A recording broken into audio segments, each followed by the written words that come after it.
આજે ગયો તો ગયા હતા આપણે જોબ ઇન્ટરવ્યુ દેવા.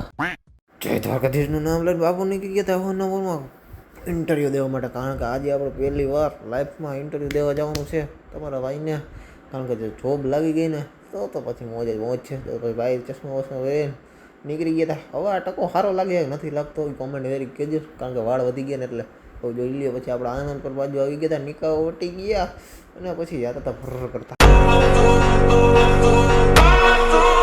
પછી આપણે આવી ગયા હતા જોઈ લે આમ ખીરસરા બાજુ અને જો આમ ટ્રાફિક હતો ભાઈ. ટ્રાફિકની વાત જવા દે. જોઈ લે આમ તમે જોઈ શકો છો કેવડો ટ્રાફિક હતો. ને ભાઈ થઈ ગયું આપણો ઇન્ટરવ્યૂ દઈને ફાઇનલ.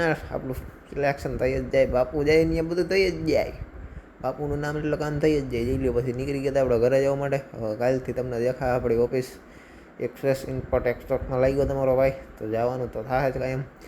અને જવું પછી હાઈન ટાણે આપણે નીકળી ગયા હતા બેનને એક્ટિવા શીખવાડવા માટે. તો ભાઈ આજે આટલું જ મળીશું નવા અમની બ્લોગ સાથે. લાગી બધાને જય દ્વારકાધીશ.